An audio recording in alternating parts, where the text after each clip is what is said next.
नमस्कार मित्रांनो, लग्नानंतर होईलच प्रेम या मालिकेच्या पुढच्या येणाऱ्या काही जबरदस्त भागामध्ये आता मित्रांनो जबरदस्त भाग तुम्हाला लवकरच पाहायला मिळणार आहे. कारण आता काव्याची घरामध्ये एंट्री झालेली असते. आता मानिनी आणि पार्थ मात्र शुभम करीतो म्हणत असतात आणि आता म्हणत असताना काव्यही अगदी घरची लक्ष्मी घरी येऊन दे असं म्हणत असताना आता पार्थ काही म्हणायला तयार नसतो. आता मानिनीला बिचारीला असं वाटतं की खरंच काव्याची काही चूक नाही, तिला सगळं काही आता हे भोगावं लागलं आणि सर्वात जास्त तिला सहन करावे लागले. तरीसुद्धा आता सगळेजण तिला दोषी मानतात. काही झाले तरी देवाला ती अगदी माझ्या काव्याला घरी येऊन दे आणि नंदिनीला सगळं काही सुखाचा संसार या दोघांचा होऊन दे, जीवा आणि नंदिनी, काव्य आणि पार्थ. म्हणून आता तेवढ्यात काव्य घरात येते. काव्य आता घरात आल्यानंतर पार्थला आता काय रिॲक्ट हवं हे काही कळतच नसतं. पार्थ फक्त अर्थात बघतच असतो. एका दृष्टीने त्याचं मन अगदी खुश होतं, पण दुसऱ्या दृष्टीने आता पुन्हा त्याला समोर जीवा आणि काव्य हे दोघांचा एकत्र फोटो दिसतो. आता तो फोटो बघितल्यानंतर पुन्हा त्याला खूपच चिड येते. आता त्याच वेळेस रम्या मात्र आता काव्याला बघून तिचा जळफळाटच होतो. तिला असं वाटतं की आता ही येथे कशाला आली असेल. आता काव्य ही अगदी रम्याकडे रागाने बघत असते. आता रम्याला माहिती असतं की हे सर्व म्हणजे काव्या नक्की आता ह्या पार्थला खुश करण्यासाठी आली असेल. काही झालं तरी आता पार्थच्या आयुष्यामध्ये मला ही नकोय. पण काव्य काही आता कमी नसते. काव्य म्हणते की ठीक आहे, आता आज मी तुम्हाला प्रसाद देते पार्थ देशमुख. तेव्हा ती प्रसाद घेते आणि प्रसाद द्यायला लागणार तोच लगेच आता ही रम्या पुढे येते. रम्या मात्र आता सारखं काव्याला काहीतरी टोचून बोलतच असते आणि आता काव्याचा अपमान करायचा म्हणून आता पुन्हा पारच्या या दुखऱ्या स्वभावावरती मात्र औषध आता लावण्याचा आणखीन प्रयत्न करतच असते. आता काव्याला म्हणते की काय गं, आता दीराला प्रसाद देऊन आली, मग आता नवऱ्याला खाऊ घालायचा आहे का. तर आता काव्याला खूपच राग येतो. काव्या म्हणते की हिचा शहाणपणा आता बास झाला. कारण हे सर्व केलेलं आहे तर आता ह्या रम्या आणि वसु आत्यानेच केलेलं आहे.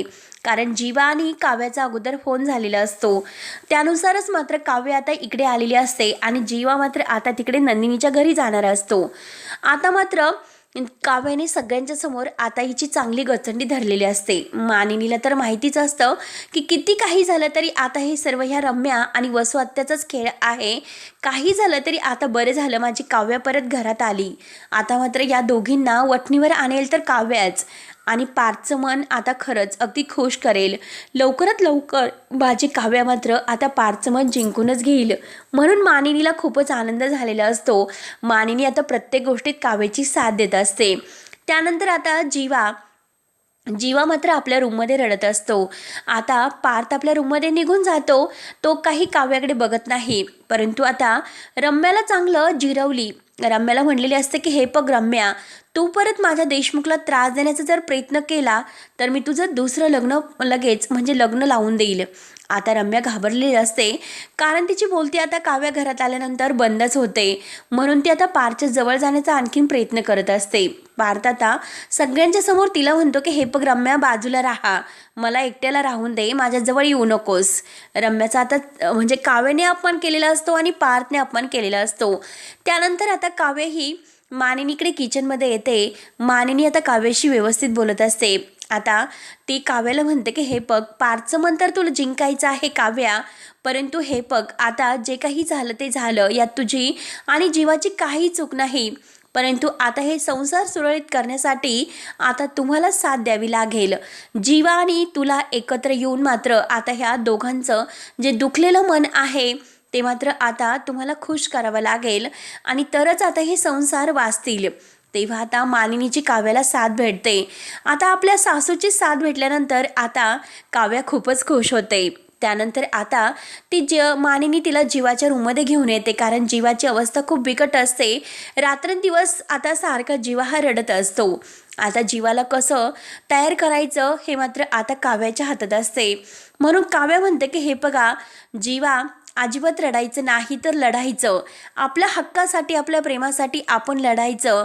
कारण आपण आपलं प्रेम केलं तर ते अगदी भूतकाळात आणि ते प्रेम आपण कोणतंही वाईट केलेले नाही. जे काही योग आपल्यासमोर आले आणि आता आपलं लग्न कोणत्या परिस्थितीत आता त्यांच्याशी झालं हे आपण समजून आता अगदी पुढे जायचं.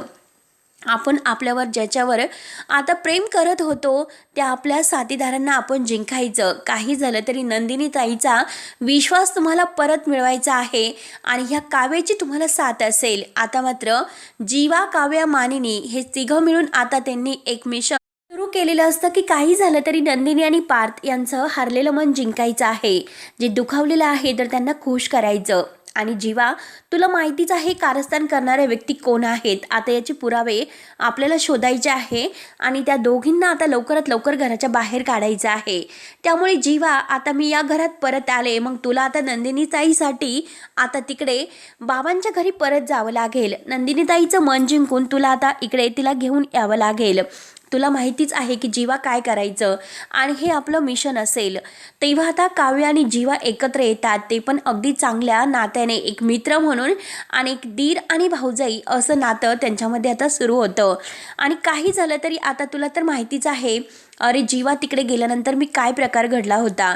कारण ज्या संस्थेच्या बायका माझ्या तोंडाला काळं फासण्यासाठी आल्या होत्या तर चक्क नंदिनी ताईंनी त्यांना अडवलं होतं आणि माझ्या विरोधात नंदिनी ताई आता स्वतः उभी राहिली होती. त्यामुळे आता तुला तर माहितीच आहे आपले देशमुख आणि आपली नंदिनी ताई किती चांगले आहेत, अगदी मोठ्या मनाचे, कधी आपण अगदी सहन करणारे. त्यामुळे काही झालं तरी आता दुखावलेल्या नंदिनी ताईचं तू मन जिंकायचं. त्यासाठी तुला आता तिकडे बाबांच्या घरी जावंच लागेल. तेव्हा आता जीवा म्हणतो की ठीक आहे, काही झालं तरी माझ्या चकाचक बाईला मात्र मी आता घरी घेऊन येतोच. तर आता इकडे काव्य आपली बॅग घेऊन आलेली असते आणि कायमची ती घरामध्ये एंट्री करते, परंतु पार्थ काही तिच्याबरोबर बोलायला तयारच नसतो. पार्थ हा दुखावलेलाच असतो.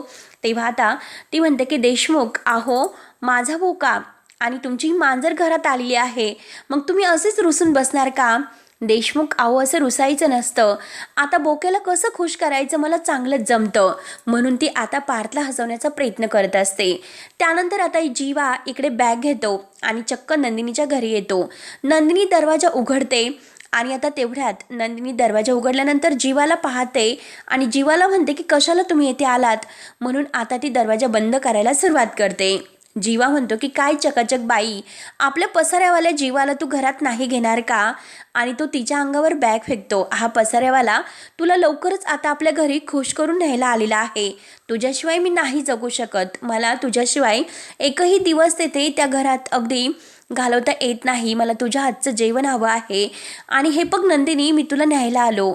आता नंदिनी तेथे अगदी रागाने जीवाकडे पाहत असते, परंतु तेवढ्यात आता नंदिनीचे बाबा बाहेर येतात आणि जीवाला अडवतात. परंतु आता जीवाला ते म्हणतात की तुझी इथे येण्याची हिंमतच कशी झाली, इथून चालता हो. तेव्हा आता जीवा म्हणतो की हे बघा सासरी बुवा, मी काही केलेलं नाही, माझ्यावर विश्वास ठेवा. काव्य आणि माझं लग्न कोणत्या परिस्थितीत झालं हे सगळ्यांना माहिती आहे आणि ते लग्न करायला काव्य तयार नव्हती आणि मी नंदिनीला अगदी सोडवायला तिकडे गेलं असताना मात्र हे लग्न झालं. जी काही परिस्थिती आहे ती सगळी परिस्थिती तुम्हाला माहिती होते.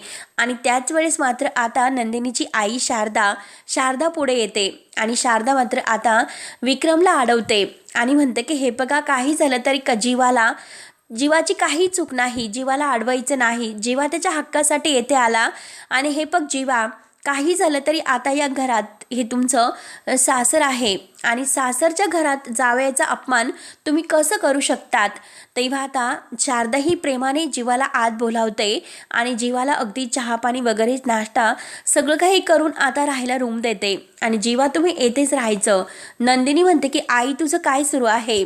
जीवा म्हणतो की हो बरोबर आहे आई, तुम्ही जे काही करतात ते. आणि जीवा मात्र आता प्रत्येक क्षणाला आता नंदिनीचं मन हे जिंकण्याचा प्रयत्न करत असतो. आता तो नंदिनीचे हात जोडून कान पकडून माफी मागतो, नंदिनीच्या वाटेल तसे पुढे पुढे करतो. सगळं काही अगदी तो नंदिनीच्या मनाप्रमाणे वागायला सुरुवात करतो. त्यावर आता नंदिनी शांतपणे जीवाला विचारते की हे जे काही होतं ते तुम्ही मला सांगायला हवं होतं, नाहीतर असे 2 संसार उद्ध्वस्त झाले नसते. तेव्हा जीवा म्हणतो की हे बघ, मी आणि काव्या तुला सगळं काही सांगणार होतो. कारण जीवा म्हणजे कधीही आपल्या नंदिनीपासून काहीही लपवायला तयार नव्हता. कारण नंदिनी अगं तुम्हाला हसायला शिकवलं, जगायला शिकवलं आणि आज तू मला सोडून जाणार आहेस, हे कसं शक्य आहे? तू कितीही मला डिव्होर्स पेपर पाठव. नंदिनी म्हणते की मी तुम्हाला डिव्होर्स पेपर पाठवणार आहे आणि हे डिव्होर्स पेपर त्यावर तुमची सही आणि संमती मला हवी आहे. तेव्हा जीवा म्हणतो की मी तुला सही आणि संमती काही देऊ शकत नाही, नाहीतर हे बघ मी माझं काय म्हणजे स्वतःचं बरं वाईट करेल माहिती नाही. म्हणून जीवा आता घाईने अगदी आपला जीव द्यायला निघतो. नंदिनी लगेच त्याला अडवते आणि नंदिनी म्हणते की जीवा असं करायचं नाही, कारण आता मी तुमच्याशिवाय नाही जगू शकत. नंदिनी आता ते डिव्होर्स पेपर फाडून टाकते आणि आता जीवाने बरोबर सगळं काही सत्य सांगून नंदिनीचा गैरसमज दूर केलेला असतो आणि नंदिनीसुद्धा आपल्या हक्काच्या या देशमुखांच्या घरी परत यायला तयार होते, ते पण आता डिव्होर्स पेपर फाडून. आता मात्र नंदिनी आणि काव्य एकत्र येऊन आता ह्या वसुआत्या आणि रम्याचा जो काही जळफाट आहे, जो काही माज आहे तर कसा उतरवतात. कारण आता घरात आल्यानंतर मात्र आता दोघींचं आता एक मिशन सुरू होतं. हे फोटो तिथे आलेच कसे? कारण आता पिऊ म्हटलेली असते की हे फोटो मी त्या फोटोमध्ये घातले नाही, मग हे फोटो कोणी घातले? आता हे सगळं काही शोधायला त्याच वेळेस मिथुन काका तेथे येतात आणि मिथुन काका आता जी रम्याची आणि आता ह्या वसुआत्याची रूम आहे तर ती अगोदर शोधतात आणि तेथे मात्र आता डस्टबिनमध्ये ह्या मिथुन काकांना सगळं काही ते पुरावे सापडलेले असतात आणि हे सगळं काही आता वसुआत्या आणि रम्या या दोघींचा अगदी चाल आहे हे मात्र मिथुन काकाने ओळखलेलं असतं आणि पार्थ आणि जीवा, नंदिनी, काव्य या सगळ्यांना एकत्र घेऊन आता यांचा असली चेहरा सगळ्यांच्या समोर आणलेला असतो. तेव्हा आता मित्रांनो शेवटी आता हे जे काही दुसूर झालेले संसार आहे ते लवकरच एकत्र येतात आणि लग्नानंतर होईलच प्रेम म्हणजे यांच्यातील प्रेम आता कसं बोलतं आणि रम्या आणि वसुआत्या यांच्या नाकावर टिचून काव्य आणि नंदिनी हक्काने आपल्या घरात कशा राहतात हे बघण्यासाठी आता आपल्या चॅनलला नक्की सबस्क्राईब करत राहा.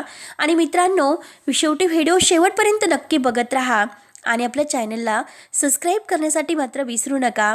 धन्यवाद.